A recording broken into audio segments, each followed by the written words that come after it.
Most of the time మీరు ఇక్కడే time spend చేస్తారు, స్టోరీ డిస్కషన్స్ అన్ని ఇక్కడే అవుతాయి విన్నా, నిజమేనా? అవునండి, ఇక్కడే కూర్చుంటాం.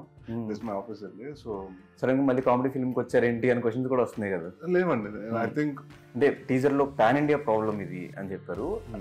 పాన్ ఇండియా ప్రాబ్లం ఏంటి అసలు? ఏ ప్రాబ్లం అసలు? పెళ్లి కాకపోతే పాన్ ఇండియా ప్రాబ్లమే కదా. ఓకే, సో ఆ ఒకటి అడక్కు స్క్రిప్ట్ మీ దగ్గరికి వచ్చినప్పుడు వాట్ ఇస్ ఎక్సైటింగ్ పాయింట్ మీరు యాక్సెప్ట్ చేయడానికి? ఇప్పుడు మీకు మ్యారేజ్ ఫిక్స్ అయితే మీ పేరెంట్స్, అవతల అమ్మాయి పేరెంట్స్, లేకపోతే మీ రిలేటివ్స్, అవతల అమ్మాయి రిలేటివ్స్ చాలా హ్యాపీగా ఉంటారు. కానీ మీరు అవ్వకుండా ఉంటే కొందరు హ్యాపీగా ఉంటారు తెలుసు. పాన్ ఇండియా ఫిల్మ్ ఎప్పుడు చేస్తారు? Dad thing he slow down అండి. ఎందుకు నాన్నగారు అయిన తర్వాత he was more affected. Hi Naresh గారు, ఎలా ఉన్నారు? బాగున్నానండి, మీరు ఎలా ఉన్నారు? చాలా బాగున్నాను. ఫస్ట్ ఆఫ్ ఆల్ నాకు మీ గెస్ట్ హౌస్ అంతా భలే నచ్చింది. మొత్తం అంతా ప్లెజెంట్గా, పీస్ఫుల్గా, అంటే మిమ్మల్ని ఎప్పుడు చూసినా పాజిటివ్గా ఉంటారు.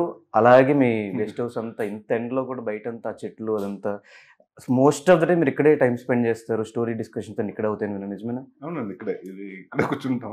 దిస్ మై ఆఫీస్ అండి. సో ఇట్స్ బీన్ లైక్ ఏదైనా కథలు కూర్చున్నా కానివ్వండి, లేకపోతే నరేషన్స్ కానివ్వండి, లేకపోతే ఎవరన్నా ప్రొడ్యూసర్స్ మీటింగ్ కానివ్వండి, అన్ని ఎవ్రీథింగ్ హ్యాపన్స్ హియర్ అండి. సో దిస్ ఇస్ లైక్ మా నాన్నగారు ఆఫీస్ అండి ఇది. సో హీస్ టు అయింది ఈ ఫ్లోర్ మొత్తం. So we retain the same way అండి. అంటే అన్న కదండి, హీ ఆల్వేస్ వాంటెడ్ అంటే కొంచెం మొత్తం చెట్లతోటి ఉండాలి. అంటే మీరు చూస్తే ఈ స్ట్రీట్ లో మొత్తం మా ఇంట్లో ఉన్న చెట్లు ఎక్కడ ఉండవండి. అవును, అవి కూడా మళ్ళీ ఇప్పుడు చెట్లు కదా, ఎప్పుడు. సో హీ ఆల్వేస్ వాంటెడ్ అంటే ఇంటి ఎక్కువ చెట్లు ఉండాలి, దాని మధ్యన చిన్న ఆఫీస్ ఉండాలి అని ఎప్పుడు అనుకున్నారండి. So it was always this dream. So అదే మీకు కంటిన్యూ చేస్తాను నేను మా బ్రదర్. కింద కూడా మొత్తం ఒక షెల్ఫ్ అంతా అవార్డ్స్ తో నిండిపోయింది. ఇంకా చాలా ఉన్నాయండి, మా ఊర్లో ఉన్న అవార్డులు ఉన్నాయి, మా ఇంట్లో ఉన్న అవార్డులు ఉన్నాయి. ఇది ఆఫీస్ లో ఇవన్నీ ఒకటి పెట్టామండి. So this are like this to be time where 150 days, 100 days, 50 days అలాగే ఉండేయండి షూటింగ్ సినిమాలు. So I think majority of నా తక్కువే ఉంటాయి, 4-5 ఉంటాయి. మొత్తం అంతా మా నాన్నగారిదే ఉంటుంది అండి. ఆ షెల్ఫ్ మొత్తం మీరు చూస్తే నాన్నగారి ఎక్కువ అవార్డ్స్ ఉంటాయి. అవును, సో ఎక్కువ టైం షూటింగ్ కంటే ఇంట్లో కంటే ఇక్కడే ఎక్కువ టైం స్పెండ్ చేస్తారంట, అంటే ఇంటికంటే ఇక్కడ గెస్ట్ హౌస్ లో? అంటే తక్కువేనండి, ఇక్కడ తక్కువేనండి. I only come and have sittings అండి. Otherwise 90% I'm at home only అండి. నాకు అంటే లేజీ పర్సన్ అంటారు అండి, అలాగా. అంటే షూటింగ్ లేదు, ఇవాళ మీటింగ్స్ లేవంటే ఇంకా ఇంట్లోకి వచ్చిన హోమ్ థియేటర్ లో గేమ్స్ ఆడుకుంటుంటానండి, లేదంటే వాచ్ మూవీస్ అంతే. సో ఆఫీస్ అంటే జనరల్ గా ఫార్మల్ మీటింగ్స్ కానండి, anyone wants to meet me or any projects గురించి డిస్కస్ చేయడానికి, లేకపోతే కథలు చెప్పడానికి వచ్చినప్పుడు always use to come here అండి. అండ్ కమింగ్ టు ఆ ఒకటి అడక్కు, ఇది మేము రాజేంద్ర ప్రసాద్ గారి సినిమా ఒకటి చూసాం, ఆ ఒకటి అడక్కు. కానీ అది వేరు ఇది వేరు అనిపిస్తుంది చూస్తుంది. ట్రైలర్ చూస్తుంది మీరు చెప్పేస్తున్నారు క్లియర్గా, పెళ్లి కోసం జరిగే ఒక కాన్సెప్ట్. ఇన్ని రోజులు నరేష్ గారు ఎప్పుడు కామెడీ ఫిల్మ్ చేస్తారు, వరుసకు ఒక 4-5 years నుంచి సీరియస్ సబ్జెక్ట్సే పట్టుకుంటున్నారు. సడన్ గా కామెడీ ఫిల్మ్ చేస్తున్నప్పుడు కూడా మీకు క్వశ్చన్స్, సడన్ గా మళ్ళీ కామెడీ ఫిల్మ్కి వచ్చారేంటి అని క్వశ్చన్స్ కూడా వస్తున్నాయి కదా. లేవండి, I think everyone is more excited. ఎందుకంటే I think after Maharshi, silly fellow was my last comedy film. దాని తర్వాత మహర్షి, దాని తర్వాత నాంది, మారేడుమిల్లి ప్రజానీకం, దాని తర్వాత ఉగ్రం అండి, నా స్వామి రంగ, అన్ని సీరియస్ సినిమాలు అవ్వటం, దాదాపు మధ్యన కోవిడ్ 2 సంవత్సరాలు రావటం. So I think after 6 years I'm back into my comedy and everyone is like, అంటే నాకు బేసిక్ గా అల్లరి నరేష్ అంటే ఫస్ట్ మీకు గుర్తొచ్చేది కామెడీ గుర్తొస్తుంది. అంటే చాలా మంది అదే అంటారు. చాలా మంది ఈ సినిమా అనౌన్స్ చేసినప్పుడు అయితే ఫస్ట్ చాలా మంది వెరీ ఎక్సైటెడ్ అంటే coming back to comedy, where నా స్ట్రెంగ్త్ మీ స్ట్రెంగ్త్ ఉంది. సో అండ్ చాలా మందికి ఏంటంటే మంచి నవ్వుకునే సినిమా చాలా రోజులు చూసి, so this is what they want from me. So చాలా మంది కింద కూడా కామెంట్స్ ఏంటంటే కంటిన్యూ డూయింగ్ కామెడీ ఫిల్మ్స్ అని నేను కూడా పెడుతున్నారండి. So very happy and I'm equally excited about the film. అంటే సీరియస్ సబ్జెక్ట్ చేస్తున్నప్పుడు మీరు ఆ టైంలో చెప్పారు, షూటింగ్ టైంలో కూడా కొన్ని గెస్చర్స్ అదంతా కామెడీగా వచ్చేసినప్పుడు విజయ్ గారు కానీ వీళ్ళందరూ సార్ కొంచెం సీరియస్ గా చేద్దాం అట్లా ఇట్లా చెప్పారు. అట్లా ఈ సినిమా చేసినప్పుడు ఏమైనా సీరియస్ ఇన్ని రోజులు చేస్తున్నారు కాబట్టి అట్లా ఏమైనా వచ్చేసింది సడన్ గా క్యారెక్టర్స్ కానీ? అంటే అలా కాదు కానీ అంటే ఏమవుతుందంటే use lot of body language, general చేతులు ఎక్కువ ఉంటుందండి నాకు. So when it comes to comedy films it will be, అంటే చిన్న కామెడీ అనేది కొంచెం మోర్ ఆఫ్ యానిమేటెడ్ గా చేయాలండి కొంచెం. సో అది బాగానే వర్కౌట్ అవుతుంది. When it comes to serious film, Ugram especially Naandhi, so that guy should be using much of his hands అండి. సో నాకు జనరల్ గా అలవాటు అయిపోయింది సంవత్సరాల నుంచి అండి. సో మనకి ఏదైనా మాట్లాడుతుంటే హ్యాండ్ గెస్టర్స్ వచ్చింది. So then Vijay told me to cut it అండి, అంటే అలాగా. బట్ ఈ సినిమాకి వచ్చేటప్పటికి ఏమైపోయింది అంటేనండి, ఒక ఫస్ట్ షెడ్యూల్ లో ఒక ఫైట్ స్టార్ట్ చేసాం. Suppose to B comedy fight, సినిమాలో కామెడీ ఫైట్ గానే ఉంటుందండి. తెలియకుండా ఉగ్రం చేసి వచ్చాం అప్పుడే. ఆ ఫుల్ ఫైట్లు 6 ఫైట్లు అన్ని చేసి వచ్చేటప్పటికి పర్ఫెక్ట్ ఈ టైమింగ్ మనం కొడతాం జరుగుతుంటే, సార్ ఇది మరీ సీరియస్ సినిమా ఫైట్ లా కొడుతున్నారు సార్, ఇది కామెడీ సినిమా సార్, ఫన్ ఉండాలి సార్, మీ ఫన్ కావాలి, మీ బాడీ లాంగ్వేజ్ కావాలంటే అట్లా మర్చిపోయి అంటే అది తెలియకుండా యాక్షన్ అంటే మనకు ఫైట్లు చేసేటప్పుడు అది వచ్చేసిందండి. దాని తర్వాత డైరెక్టర్ వచ్చి 2-3 సార్లు గుర్తు చేసాడండి, కొంచెం బాడీ లాంగ్వేజ్ సీరియస్ గా వచ్చేస్తుంది సార్, మనది కొంచెం కామెడీ సినిమా సార్, కొంచెం కంట్రోల్ చేయండి. ఓకేనండి. సో దాట్స్ వన్ థింగ్ అండి. అంటే మనం ఒకసారి ఏమవుతుందంటే కంటిన్యూషన్ ఆఫ్ ఆ షూటింగ్ నుంచి ఈ షూటింగ్ వచ్చేటప్పటికి మనకు చిన్న మైండ్ లో ఉండిపోతుందండి. So somewhere I think directors has to come and talk, ఇది కొంచెం ఇదవుతుంది అని. దాట్స్ ఓన్లీ టైం అండి. ఇంకా కామెడీ అంతా మిగతాదంతా it was like more of a flowing. ఎందుకంటే కిషోర్ ఆల్రెడీ వర్క్ అంటే చాలా సినిమాలు చేస్తున్నాం. సో అందరూ ఆర్టిస్టులు అందరితో చిన్న కామెడీ టైమింగ్ అంతా కరెక్ట్ గానే ఉంటుందండి. ఒక ఫైట్ లో మాత్రం కొంచెం సీరియస్ బాడీ లాంగ్వేజ్ వచ్చిందని మా డైరెక్టర్ 1-2 సార్లు చెప్పాడు అంతే. కానీ ఇన్ని సబ్జెక్ట్స్ తర్వాత ఒక కామెడీ ఫిలిం తో మీరు వస్తున్నారంటే, అంటే అన్ని రోజులు మేము ఒక కామెడీ స్టార్ గా మిమ్మల్ని చూసి ఇప్పటికీ యూట్యూబ్ లో మేము ఎంజాయ్ చేస్తా, మళ్ళీ వస్తుందంటే ఎక్స్పెక్టేషన్స్ భయంకరంగా ఉంటాయి మీ మీద. ఎలాంటి ఎక్స్పెక్టేషన్స్ తో మేము సినిమా చూడొచ్చు? ఎక్స్పెక్టేషన్స్ ఎంతవరకు రీచ్ అవబోతున్నారు? అంటే ఈ సినిమా మీరు చూడగానే అందరూ ఏమనుకుంటే కామెడీ ఉంటుందండి. బట్ ఇట్స్ లైక్ అగైన్ నేను నాంది ప్రీ రిలీజ్ అనుకుంటాను, నాకు చెప్పింది గుర్తుంది. ఇక మీద కామెడీ సినిమాలు చేసిన, సీరియస్ సినిమాలు చేసిన, ఏ సినిమాలైనా కంటెంట్ ఉన్న సినిమా చేస్తాను. సో ఒక ప్రాబ్లం ఉందండి, బర్నింగ్ ప్రాబ్లం. ఎందుకంటే ఇప్పుడు కితకిత లాంటి సినిమా కూడా చూస్తే మీకు ఏంటంటే అంత లాస్ట్కి వచ్చినప్పటికి అందం కాదు, మనిషి ముఖ్యం. ఇట్స్ అవుటర్ బ్యూటీ కాదు, ఇన్నర్ బ్యూటీ ఇస్ ఇంపార్టెంట్ అని చెప్పడం జరిగింది. సో బట్ దాన్ని మనం the way you dealt is comedy way. దీంట్లో కూడా అలా ఒక సెకండ్ హాఫ్ లో ఒక చిన్న సీరియస్ ప్రాబ్లం ఉంటుందండి. దాన్ని మరీ సీరియస్ ప్రాబ్లం ఇది క్లాస్ అంటే ఇప్పుడు ఎవరికైనా క్లాస్ మిగుతుంటే ఎవరికి ఇష్టం ఉండదండి. సో దాన్ని కొంచెం షుగర్ కోటెడ్ వేసి కొంచెం కామెడీ లేయర్స్ వేసి గివింగ్ దాట్ అండి. So it's completely family entertainer అండి. I can say you'll have a shock moments, you'll have అంటే you'll feel bad for me, you'll laugh. నా సిచ్యువేషన్ చూసి, నా ఫ్రస్ట్రేషన్ చూసి మీరు పడిపోయి నవ్వుతుంటారు. ఇలా జరిగిందా, ఇలాంటి జరుగుతున్నాయని కొన్ని సొసైటీలో విని షాక్ అవుతారు. So it will be like ఒక్కొక్కటి అన్మైండ్ అవుతూ ఉంటుందండి. So it be good experience అండి. అంటే టీజర్ లో పాన్ ఇండియా ప్రాబ్లం ఇది అని చెప్పారు. పాన్ ఇండియా ప్రాబ్లం ఏంటి అసలు? ఏ ప్రాబ్లం అసలు? పెళ్లి కాకపోతే పాన్ ఇండియా ప్రాబ్లమే కదండి. ప్రతిది ఇక్కడ నుంచి కాశ్మీర్ నుంచి కన్యాకుమారి వరకు ఎవరికైనా 30-35 దాటిన తర్వాత ప్రతి అబ్బాయికి కానీ అమ్మాయికి కానీ ఎవరికైనా బీట్ గర్ల్ బాయ్, సో వాళ్ళ ఇంట్లో ఏంటంటే 30 దాటేసింది పెళ్లి ప్రెషర్. వాళ్ళతో పాటు ఇప్పుడు పక్కన ఇంటోళ్ళు లేకపోతే మన చుట్టాలు వీళ్ళందరూ కూడా ప్రెషర్ అడుగుతారు. ఏంటమ్మా ఎప్పుడు పప్పన్నం పెడుతున్నావు అడిగేయడం క్యాజువల్ గా అడుగుతారు. ఎవడు సంబంధం చూడ్డు, కానీ ప్రతి వాడు అడిగేవాడి. సో దానికోసం అండ్ మీరు చూస్తేనండి మన భారతదేశంలో కూడా ఎక్కువ మంది అబ్బాయిలు ఎక్కువ ఉన్నారు, అమ్మాయిలు తక్కువ ఉన్నారు. సో దీనివల్ల కూడా కొంత ఇదవుతుందండి. సో ఒక ఏజ్ దాటేసిన తర్వాత చాలా మందికి అంటే నేను చూసిన ఇండస్ట్రీలో నేను చూసిన చాలా మంది డైరెక్టర్స్, అసిస్టెంట్ డైరెక్టర్స్ని అడుగుతుంటాను, మీ మ్యారేజ్ ఏంటంటే అవ్వలేదంటే. ఎందుకంటే లేదండి సెటిల్ అయ్యి చేసుకుంటాను. సెటిల్ అంటే ఏంటంటారు, లేదు నేను డైరెక్టర్ అయ్యాక సెటిల్ అయ్యి హిట్ కొట్టాక చేసుకుంటాను. So for them it's settlement. By the time అది 10 సంవత్సరాలు అవ్వచ్చు, 15 సంవత్సరాలు అవ్వచ్చు, 20 సంవత్సరాలు అవ్వచ్చు. ఇక్కడ ఎవరి చేతులు లేదు. సో అలాంటి వాడు ఇప్పుడు అంతా డైరెక్టర్ సెటిల్ అయిన తర్వాత now he comes back, he's 40 years old. వెనక్కి తిరిగి చూసుకుంటే no one going to be getting. అంటే ఆ ఏజ్ లో ఉండరు కదండి ఎవరు. సో ప్రతి ఒక్కరికి ప్రాబ్లం ఉంటుందండి. అంటే సెటిల్ అయ్యి చేసుకుందాం అనుకునే వాళ్ళు ఉంటారు, సెటిల్ అవ్వకుండా చేసుకునే వాళ్ళు ఏంటంటే మీరు సెటిల్ అవ్వలేదు కదా ఇప్పుడు ఎందుకు పెళ్ళి అంటారు, సెటిల్ అయ్యాక చేసుకుంటాను అంటారు. సో ఆ సెటిల్ అయిన వాడికి అంటే ఆ సినిమాకి మీరు ఇందాక అడిగారు, ఆ ఒకటి నాన్నగారు మా ఫాదర్ సినిమాకి ఈ సినిమాకి డిఫరెన్స్ ఏంటంటే దాంట్లో సెటిల్ అవ్వకుండా పెళ్లి చేసుకున్నాడు కదా, దీంట్లో సెటిల్ అయినా పెళ్లి అవ్వడు కదా. సో దీంట్లో వచ్చి ఫన్, దీంట్లో వచ్చి ప్రాబ్లమ్స్, దీంట్లో వచ్చి ఈ ఫ్రస్ట్రేషన్స్, ఆడు కోపం, ఆడు ఎలాగా the way he handles, it will be all humorous. కానీ మీరు చెప్పండి, పెళ్ళి అనేది 30 years తర్వాత చేసుకోవడం బెస్ట్, సెటిల్ అయిన తర్వాత, సెటిల్ కాకముందు చేసుకోవడం బెస్ట్? అంటే అలానే కదండి. ఇప్పుడు సెటిల్ అంటే ఇప్పుడు బై ద టైమ్ 24-25 years కి ఎనీథింగ్ ఎక్సెప్ట్ ఫర్ డాక్టర్స్ కాకపోతే మనం డిగ్రీ చదువుకున్న వాళ్ళకి అయిపోతుంది. MBA చేసే వాళ్ళకి అంతా 23-24 కి by the time you get 1-2 years of job. I think 27 is the right age to get married. And this is what my dad used to tell me. 26-27 లో పెళ్లి చేసుకుంటే by the time you turn 30 you'll have 1 or 2 kids. By the time you'll be 50 your kid will be almost 20 years old. Yes. So అంటే నాన్నగారు చెప్తుండేవారండి, but నాకు అది అప్పుడు అయినా కూడా అది లేట్ అయింది. So ya, I think 27 to 30 is ideal. Settle అయ్యి చేసుకోవచ్చు, సెటిల్ అవ్వక చేసుకోవచ్చు, డిపెండ్స్ అపాన్ ద థింగ్. మీరెందుకు లేట్ గా చేసుకున్నారు? అంటే నాది కరెక్ట్ గా మా అన్నయ్య మ్యారేజ్ అనుకున్నప్పటికి మా ఫాదర్ ఆ సంవత్సరం దిగారండి.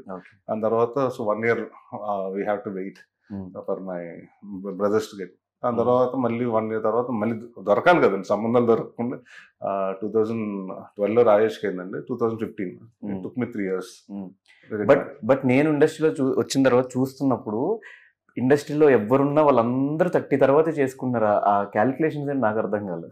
అదే మారిపోయినాయండి. అంటే ఇప్పుడు నేను కూడా మా మదర్ అడుగుతుంటే ఆ వరుసగా సుడిగాడి తర్వాత హ్యాడ్ ఫ్లాప్స్ ఉండే, 2012 తర్వాత హ్యాడ్ ఫ్లాప్స్, వరుసగా ఫ్లాప్స్ ఉంటే మా మదర్ వచ్చి ఇప్పుడు ఎందుకు అసలే ఫ్లాప్ ఉన్నాను, ఇప్పుడు పెళ్ళి ఏంటి అంటే, మరి ఇన్ని సంవత్సరాలు హిట్లో ఉన్నావు కదా, అప్పుడు చేసుకోలేదు ఏంటంటే. So the thing is like you just need to postpone it అండి. ఎవరికి, I think every guy wants to be single అండి, or anyone wants to get guy or girl, వాళ్ళకి సింగిల్ గా ఉండాలనుకుంటారు. బట్ ఇక్కడ ఏంటంటే అడిషనల్ ప్రెషర్స్ ఉంటాయి, family, వీళ్ళు, సొసైటీ అన్ని. So somewhere you try to దాన్ని అంతా చేయడానికి you come with excuse, seeing that okay నాకు ఆ సినిమా హిట్ అయితే నేను చేసుకుంటా. So it's all about an excuse అండి, just want to avoid it అనమాట, అంతే. సో నాది కూడా తప్పులు ఉన్నాయండి, నేను కూడా డిలే చేసుకుంటూ చేసుకున్నా. మీరనే చాలా మంది ఉన్నారు ఇండస్ట్రీలో, ప్రభాస్ గారు కానీ చాలా. అలానే అదేనండి, అప్పుడు 21-22 years లో చేసుకోవాలి అని అనుకునేవారండి. నవ్ థింగ్స్ బికమ్ మోర్ ఇది కదండి. అంటే ఒకప్పుడు 30 దాటిన తర్వాత 30 దాటేసిన అనేవారు, ఇప్పుడు now it's become a very common thing అండి. 30 తర్వాత పెళ్లి అవ్వడం చాలా సొసైటీలో it's become a very common thing అండి. సో ఐ డోంట్ థింక్ 30 తర్వాత చేసుకున్నా తప్పలేదు, 40s లో చేసుకుంటున్నారు ఇప్పుడు. అదేం I think you got to be mentally prepared to get married అనేది. సో ఆ ఒకటి అడక్కు స్క్రిప్ట్ దగ్గరికి వచ్చినప్పుడు వాట్ ఇస్ ఎక్సైటింగ్ పాయింట్ మీరు యాక్సెప్ట్ చేయడానికి? అంటే మన జనరల్గా ఏమనుకుంటా ఉంటారండి, మీకు మ్యారేజ్ ఫిక్స్ అయితే మీ పేరెంట్స్, అవతల అమ్మాయి పేరెంట్స్, లేకపోతే మీ రిలేటివ్స్, అవతల అమ్మాయి రిలేటివ్స్ చాలా హ్యాపీగా ఉంటారు. కానీ మీది అవ్వకుండా ఉంటే కొందరు హ్యాపీగా ఉంటారు తెలుసు, అలాంటి వాళ్ళ మీద సినిమా. సో నాకు ఆ పాయింట్ నచ్చిందండి. అంటే యా, అంటే మన జనరల్ గా అందరు అంటే we think everyone it's well wisher, but me well wishers లో కూడా ఎంతమంది మీకోసం ఉన్నారు. మనసులో బయటకు భలే ఉందరా అంటారు, లోపల చండాలంగా ఉంది అనుకుంటుంటారు. So it's all about that అండి. సో నాకు ఇది చెప్పినప్పుడు అంటే ప్రతి వాళ్ళు కనెక్ట్ అయ్యి క్యారెక్టర్స్ అంటే, అండ్ ఇట్స్ ఆల్ అబౌట్, అంటే నాకు ఫస్ట్ టైం నేను చెప్పినప్పుడు ఇలాగ పెళ్లి కాదు అంటే నేను అన్నాను, సార్ ఇది మల్లేశ్వరి అన్న సినిమా పెద్ద హిట్, దాంట్లో పెళ్లికాని ప్రసాద్ నా క్యారెక్టర్ పెద్ద హిట్, వెంకటేష్ గారు చేసింది, అలా వస్తుందా అంటే లేదండి అది కాదు. So then we thought about, he told me the real problem, sir ఇది జరుగుతుంది, ఒక పెద్ద పెళ్ళన్న పేరు మీద ఇంత స్కామ్ జరుగుతుంది. అప్పుడు విన్నాను, దాని తర్వాత స్టార్టెడ్ రీసెర్చింగ్ అండి. దెన్ నా డైరెక్టర్ తీసుకొచ్చి క్లిప్పింగ్స్, నాకు పేపర్ కట్టింగ్స్ అన్ని ఇచ్చాడు, దిస్ ఆర్ ద ఆర్టికల్స్ అన్ని. సో విచ్ ఇస్ వెరీ చాలా 0.1% తెలిసిన ప్రాబ్లం అండి, but everyone has to know the problem. So ఆ ప్రాబ్లం ఇట్స్ లైక్ మెయిన్, అది మంచి ఇది ఉంది అంటే మనకు దాన్ని ఏమంటారు, it has to be told to the people. ఎందుకంటే ప్రతి ఒక్క ఇంట్లో పెళ్ళి వయసుకు వచ్చిన అబ్బాయి ఉంటారు, అమ్మాయి ఉంటారు. సో వాళ్ళ సంబంధం చూస్తుంటారు. సో సంబంధం చూసేటప్పుడు ఎలాంటి జాగ్రత్తలు తీసుకోవాలి, ఏమేమి పాటించాలి, ఇలాంటివన్నీ అంటే నేను చెప్తున్నాను కదండి, మరీ క్లాస్ వేయకుండా షుగర్ కోటెడ్గా చెప్పడం జరిగింది. నేను కామెడీ గారిని తీసుకున్నారు, మీ హైట్కి తగ్గట్టుగా నాకు తెలిసి ఇన్ని సంవత్సరాలకు ఒక హీరోయిన్ సెట్ అయింది అనుకోవచ్చా? అలాగే కదండి, అమ్మాయి she's tall, that's good thing కదండి. సో కరెక్ట్గా ఇద్దరు, ఐఎమ్ 6'2.5", సో ఆ పేరు బాగా కుదిరిందండి. సో ఫస్ట్ టైం ఆ ప్రొడ్యూసర్కి యాపిల్ బాక్స్లు కలిసి వచ్చింది. అండ్ ఇట్స్ వాస్ ఫన్ అండి. షీఈస్ లైక్ వెరీ ఎనర్జీ, చాలా ఎనర్జీ ఉంటుంది అమ్మాయిలు, నాన్ స్టాప్ మాట్లాడుతూ ఉంటుంది ఏదో ఒకటి. And at the same time she takes it very seriously when it comes to acting. ఎందుకంటే నేర్చుకుంటాం కానివ్వండి, ప్రొనౌన్సియేషన్ కరెక్ట్, వర్డ్స్ కరెక్ట్గా పలుకుతున్నామా లేదా, ఒక అతను పక్కన అసిస్టెంట్ డైరెక్టర్ ఎవరినో కూర్చోబెట్టుకుని ఇది ఏంటి నువ్వు 4 సార్లు చెప్పు, నాకు ఎక్కడ గ్యాప్స్ ఉంటాయి, ఎక్కడ ఇది ఉంటుంది. So she takes care of everything and so which is a very good thing. ఎందుకంటే ఉంది కదా ప్రాంప్టింగ్ చెప్పేసి ఏంటి చేసేద్దాం కాకుండా she doesn't take prompting and which is నాకు అసలు యాక్టర్గా రియలీ లైక్ సమ్మన్. ఎందుకంటే నేను యాక్ట్ చేస్తున్నప్పుడు ఎవరన్నా ప్రాంప్టింగ్ చెప్తుంటానండి, నేను ఇక్కడ మీరు నేను యాక్ట్ చేస్తాను, మీకు ఎవరైనా ప్రాంప్టింగ్ చెప్తుంటే నేను ఇటు వెళ్ళిపోతుంటుంది, మీకు ప్రాంప్టింగ్ చెప్పి సైడ్కి వెళ్ళిపోతుంటుంది. లేకపోతే ఆడు చెప్పేటప్పుడు ఆడికి కౌంటర్ ఇచ్చేస్తుంటాను నేను. సో ఇట్స్ ఆల్వేస్ అంటే డిఫికల్ట్ థింగ్ అండి. So again she's done good and one thing she's fabulous dancer అండి. So which it's advantage for కొన్ని సటిల్ ఎక్స్ప్రెషన్స్, చిన్న ఫేషియల్ ఎక్స్ప్రెషన్స్ చాలా బాగా చేస్తుందండి. సో మీరు ఒక సైడ్ సీరియస్ సబ్జెక్ట్స్ చేస్తున్నారు, ఇంకో సైడ్ కామెడీ ఫిల్మ్స్ చేస్తున్నారు, ఇంకో సైడ్ మల్టీ స్టారర్ ఫిల్మ్స్ మునుకోట నాగార్జున గారితో సినిమా చేశారు. సో ఈ ప్లానింగ్ అంతా ఎలా ఉంటుంది ఇది? ఏం లేదండి, just go with the flow అండి అంతే. యాక్చువల్లీ నాగార్జున గారిది suppose to start in April start అవ్వాల్సిన సినిమా అండి. It got delayed after Ugram. It was suppose to be Naa Saami Ranga అండి. దాని తర్వాత ఇట్ గాట్ డిలేడ్ ప్రొడక్షన్ అది కొంచెం. దాని తర్వాత దెన్ ఐ స్టార్టెడ్ ఆవొకటి అడగండి. దెన్ హాఫ్ వే ఆఫ్ ఆవొకటి అడగ అయ్యేటప్పటికి నాగార్జున గారిది I got a call from again saying that they are looking for Jan release for Sankranti. ఎందుకంటే సినిమా అంతా సంక్రాంతి పండుగ మీద జరుగుతుంది కాబట్టి సంక్రాంతికి వస్తే బాగుంటుంది. So then we started September నుంచి Jan 20 I was doing parallel films and I was doing Avakatadaku, I was doing Nagarjuna Garu Swami Ranga, Na Swami Ranga, and I was doing Bachalamalli. 3 సినిమాలు parallel గా చేసుకుంటూ we finished it. And so it was never a thing, and but actually that this was supposed to be my 61st film, and Na Swami Ranga released early, so that became 61st and this became 62nd. So it was nothing a plan and అలాగే కాదండి. ఒక serious cinema చేసాం, comedy cinema చేసాం, ఇంకోటి next మళ్ళీ serious cinema చేయాలి, ఇంకో multi star చేయాలి, అలా ఇప్పుడు పెట్టుకోలేదు. వాట్ ఎవర్ ప్రాసెస్ నాకు నచ్చిన కథలు నాకు నచ్చింది తీసుకుంటూ చేసుకుంటూ వెళ్ళిపోయాను అంతే. సో నెక్స్ట్ ప్రాజెక్ట్స్ ఏమున్నాయి? నెక్స్ట్ బచ్చలమల్లి అండి, విచ్ ఇస్ ఆల్మోస్ట్ 50% షూటింగ్ అయిపోయిందండి. ఇప్పుడు దీనికి దానికోసమే గడ్డం అండ్ హెయిర్ పెంచుతున్నాను. సో ఇంకొక 1 month 1.5 months పెంచాలండి. అది serious subject?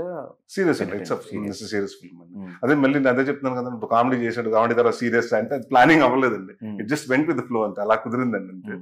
So where I even thought Na Swami Ranga, where it had a shades of actor ga performance role undi, plus at the same time comedy kuda baane pandindi anna cinema.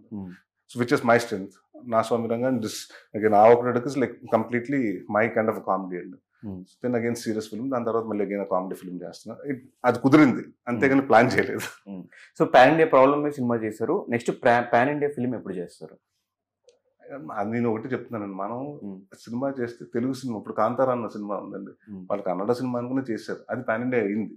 So నేనేమన్నానంటే మనం ఇప్పుడు pan Indian సినిమాని చేయకూడదండి. నేను cult చేస్తున్నాను, classic చేస్తున్నాను ఎప్పుడు అనుకోకూడదు. మనం ఇక్కడ 100% సిన్సియర్గా ఇప్పుడు నాకు ఈ మధ్య కాలంలో ముంజుమల్ వాయిస్ చూసాను, చాలా బాగా నచ్చింది. ఎందుకంటే అక్కడ మనం నచ్చితే మనకి వేరే భాషలో కూడా చూసేస్తున్నాం కదా ఇవాళ. ఇప్పుడు మన తెలుగు సినిమానే వేరే భాషలో ఇప్పుడు చాలా మంది పుష్ప ఉందండి, మరి డబ్బింగ్ చేసిన హిందీలో చూశారు కదండి. So it's all about the script అండి. Script has to take you to the pan India కానండి. మన పాన్ ఇండియా ప్రాజెక్ట్ చేయాలని స్క్రిప్ట్ నెత్తకూడదు. I believe it. ఒక తెలుగు సినిమా చేస్తే దాని నుంచి కొట్టాలండి అంతే. సో నేను 2 days బ్యాక్ వసంతం అనే ఫిల్మ్ చూసా. ఆ సినిమా చూడంగానే రాజేష్ గారు అసలు ఎక్కడున్నారు, ఏంటి, ఇప్పుడు ఎందుకు సినిమాలు చేయట్లేదు నా క్వశ్చన్ రేజ్ అయింది. ఎలా మీరు కలిసారు కాబట్టి మిమ్మల్ని అడుగుతున్నా. చేస్తున్నాను అంటే thing is like the roles which has been offering, it's not like so but the interesting level. So then I told him, I said like Raj, one thing, look at one thing, ఇప్పుడు మనకి అందరు villains అంటే you talk about any villains, అందరు 50+ ఉన్న వాళ్ళే ఉన్నారు age లో. నీకు 35 to 45 మధ్యన ఎవరు లేరు. So why don't you become, he's very good face అంటే చాలా సైలెంట్గా ఉంటాడు. నేను అరవింద్ స్వామి గారు ఉన్నారు చూసారు ధ్రువ సినిమాలో, అప్పటి వరకు మీరు ఎక్స్పెక్ట్ చేస్తుంటారు అరవింద్ స్వామి గారు విలన్ అండి. He has very soft. అలాంటిది ఏదైనా రోల్ అంటే ఐఎమ్ నాట్ టాకింగ్ దాట్ అంత రోల్, అలాంటి ఏదైనా విలన్ రోల్స్ ట్రై చేయమని. Is looking for a villain roles అండి, నెగిటివ్ షేడ్స్ ఉన్న రోల్స్ చేద్దామని. సో ఈ ట్రైనింగ్ అండి అండ్ వస్తున్నాయి కానీ they are like couple of days back కూడా ఒక ప్రాజెక్ట్ వచ్చింది కానీ 3-4 days. ఇట్స్ నథింగ్ అండి, the character is nothing. So weightage of the character ఉండాలి కదా. So what I always believe ఏంటంటే నేను మల్టీ స్టార్ చేసినప్పుడు కూడా, ఇప్పుడు ఎనీ ఫిల్మ్ చేసినప్పుడు సినిమాకి నాకు ఎంత అడ్వాంటేజ్ అవుతుంది, నీ సినిమాకి ఎంత అడ్వాంటేజ్ అవుతుంది. కొన్ని సినిమాలు ఏమవుతుంది, మన వల్ల పోస్టర్కి అడ్వాంటేజ్ అవుతుంది, ఆ సినిమా వల్ల మనకు అడ్వాంటేజ్ ఉండదండి. సో నేనేమన్నానంటే it has to be mutual. నా రాజేష్ నీకు సినిమా హెల్ప్ అవ్వాలి, సినిమాకి నీకు హెల్ప్ అవ్వాలి. సో అలాంటి కథ నన్ను ఎదుర్కొంది అంటే వస్తుందంటే is listening to the scripts అండి. సో కానీ ఈవిగా డ్రీమ్ రాజేష్ గారు ఒక పెద్ద హీరోగా చూడాలి అని చెప్పేసి, అసలు గ్యాప్ ఎందుకు వచ్చింది అంటే మీరేమనుకుంటారు? వరుసగా హిట్లు కొట్టారు, మీ ఆ టైంలో కూడా మీ సినిమాలు ఆయన సినిమాలు ఒకటే డే రిలీజ్ అవ్వడం, ఆ కాంపిటీషన్. బిలీవ్ ఇట్స్ యాక్సెప్టెన్సీ కదండి, అంతేగా. ఇప్పుడు ఇంతమందికి ఒకటి నచ్చాలంటే మనకు 100 కోట్లు 10 కోట్ల మందికి నచ్చాలంటే it's not a thing. So ఒకసారి సినిమాలు probably done films which did click. So are probably people are expecting much more from him. So I don't know where it went wrong, but actually after dad thing he slow down అండి. ఎందుకు నాన్నగారు అయిన తర్వాత he was more affected అండి. అంటే తెలియకుండా కొంత major support కదండి. సో హీ వాజ్ లిటిల్ అక్కడ బాగా స్లో అయిపోయి he went a little low. I don't say it got into depression, but he was like, I thought he's kind of lost somewhere. And appudu nanagaru he was majorly missing that. And so 1-2 years he was very silent, and he's always a silent kid. And he's become very silent and very, అంటే ఏంటి ఒక చిన్న వైరాగ్యం వచ్చేస్తుంది చూసారు, అలా అయిపోయాడండి. దాని తర్వాత again after once he got married and everything, kids and now he's got back. And so I think that dad incident shook him and he couldn't take it for a long time. And that మీ ఇద్దరు bonding ఎలా ఉంటుంది? ఇద్దరు బాగానే ఉంటుందండి. we talk about everything, we talk about movies and everything. And in fact we suggest each other. నేను ఒక series ఏం చూస్తే బాగుంది ఇది చూడు నువ్వు, తను చెప్తుంటాడండి ఇది చూడండి. he watches a lot of horror films. And for him, for me, I watch horror films is okay for me. And for me it's more of an action comedy adventure ఇలాంటి ఫిల్మ్స్ అండి నేను చూసి అన్ని. So we discuss about that, and we discuss about my ఇప్పుడు ఏ cinema చేస్తున్నాం, ఎలా చేద్దాం, ఎలా ఉంటుంది, చూసుకో ఇలా చూసుకో అలా చూసుకో, he suggests అంతే. And it's what one thing I believe is Rajesh has a very good of stories judgment అండి. ఓకే, అంటే నాకు 2-3 సినిమాలు రాజేష్ ద్వారా, అంటే where the producers didn't have direct contact with me, they got in touch with Rajesh and he heard the script and నాకు పంపించారండి. ఆ 3 కథలు ఇప్పుడు బ్లేడ్ బాబ్జీ అలాగే పంపించాడు నాకు. దట్ వాజ్ రాజేష్ ఐడియా అండి. అది బాగుంటుంది, కథ బాగుంటుంది, నువ్వు చేస్తే బాగుంటుంది. దేవి, ఎందుకంటే ఆయన లీలా మహల్ సెంటర్ దేవితో చేస్తున్నారు ఆల్రెడీ సినిమా, అదే డైరెక్టర్ తోటి. So that was the thing అండి. సో కథ బాగుంది, అది చాలా హిలేరియస్గా ఉంది, చేస్తే బాగుంటుందండి. So the judgement of stories is very good. నేను ఎప్పుడైనా నాకు ఏదైనా ఉంటే రాజేష్ నువ్వు విన్ అంటానండి. ఎందుకంటే I know where I'm going wrong అన్న నాకు కూడా తెలియాలి కదండి. సో వచ్చేసి సూపర్ డూపర్ హిట్. సో అలా they like 3-4 films and which he suggested. కథ విన్నాను, బాగుంది, చేస్తే బాగుంటుంది, నీకు వర్కౌట్ అవుతుంది. So he has very good sense of judgement అండి. స్టోరీ సెలెక్షన్స్ లో జడ్జ్మెంట్ బాగుంటుంది. సో మీ కాంబినేషన్ లో సినిమా ఏమైనా ఎక్స్పెక్ట్ చేయొచ్చా? అంటే కథలు ఇప్పుడు వెంటలేదండి, అండి ఇప్పటి వరకు రాలేదు. అలాగా వస్తే డెఫినెట్ గా, అండ్ ప్రాబ్లీ బ్రదర్స్ కథ అయితే చేద్దామనండి. ఎందుకంటే ఎవ్రీవన్ నోస్ వీఆర్ బ్రదర్స్. ఇప్పుడు ఇద్దరు, నేను హీరో అయిపోయి తను విలన్ అయ్యి చేసినా కూడా అన్న తమ్ముళ్ళు కొట్టుకున్నారు ఊరికే తెలిసిపోతుంది, మైండ్ లో వచ్చేస్తుంది somewhere back of the mind. ఎందుకంటే నువ్వంటే నాకు ఇష్టం. సినిమా చేసినప్పుడు కూడా when my dad wrote the script, it was like completely 2 strangers falling in the same love with the same woman అండి.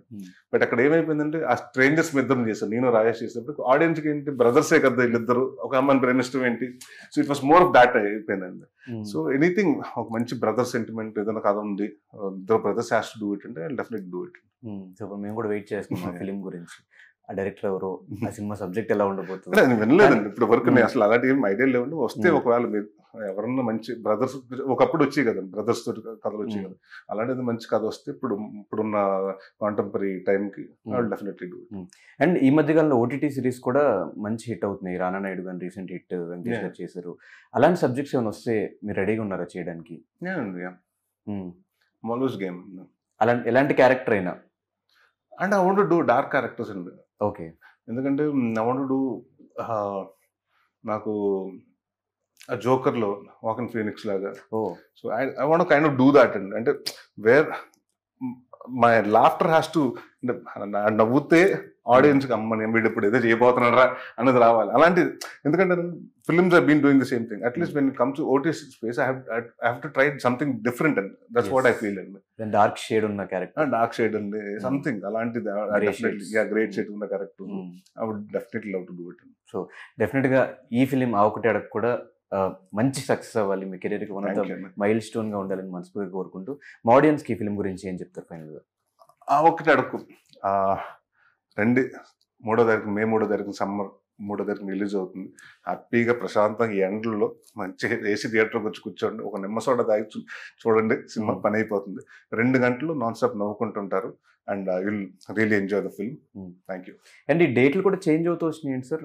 రిలీజ్ డేట్స్ 22 అన్నారు ఫస్ట్, తర్వాత ఇప్పుడు May 3కి. యా అండి, అంటే విదిన్ అంటే ఫస్ట్ March 22 అనుకున్నామండి. బట్ ఆ టైంకి the things were not ready అండి. అంటే we thought everything will be going fast అని, బట్ థింగ్స్ డింట్. ఎందుకంటే అంటే గోపి సుందర్ గారు ఫ్యామిలీ స్టార్లో ఆర్ఆర్లో ఉండిపోవటం, మా ఆర్ఆర్ డిలే అవ్వటం. So then he has to finish that film to get back to this film. So all this things. And మాకు కూడా ఏంటంటే చాలా మంది March 22 అంటే ఎగ్జామ్స్ కదా, ఎలక్షన్స్, మన పిల్లలకి అందరికి 10th క్లాస్లు ఇన్ని ఉంటాయి కదండి. మా డిస్ట్రిబ్యూటర్స్ అందరూ కూడా ఏప్రిల్లో May వస్తే, సమ్మర్ వస్తే బెటర్ కదండి, సమ్మర్ క్లీన్ ఫిల్మ్, ఆడియన్స్ అంటే ఫ్యామిలీ తోటి వస్తారు కాబట్టి అని డిస్ట్రిబ్యూటర్స్ కూడా చెప్పడం జరిగిందండి. So then we thought okay, we shifted the date. అంటే ఎలక్షన్స్ కూడా ఉన్నాయి కాబట్టి ఓటు గురించి మీరు ఏం చెప్తారు ఆడియన్స్కి? ఎవరన్నా ఓటుకి డబ్బులు ఇస్తే ఎవరికి ఓటేస్తూ ఉంటే ఆ ఒకటి అడక్కనండి. ఎవరి దగ్గర డబ్బులు తీసుకోకండి. మీకు ఎవరైతే బాగా చేస్తారో, మీ గవర్నమెంట్ అంటే మీకు ఎవరు వస్తే మీకు మంచి జరుగుతుందో అలాంటి నాయకుడిని ఎన్నుకోండి, ఓటేయండి. అంతేగాని డబ్బు తీసి మాత్రం ఓటేయకండి. మై అడ్వైస్ అండి. Thank you so much. So May 3 మంచిగా బయట ఎండలు ఉన్నాయి, మంచి ఏసీ థియేటర్ బుక్ చేసుకోండి, ఫ్యామిలీ అందరూ వెళ్ళి ఒక 2.5 గంటలు సేపు హిలియరియస్గా ఎంటర్టైన్ అయ్యి నవ్వుకుని ఇంటికి రండి అని చెప్పి నరేష్ గారు చెప్తున్నారు. సో May 3 మీరు సినిమా చూడండి, మీకు ఎలా అనిపించిందో ఒక 10 మందికి చెప్పి వాళ్ళని కూడా సినిమాకి వెళ్ళి చూడమని చెప్పండి. Thank you so much. Thank you అండి.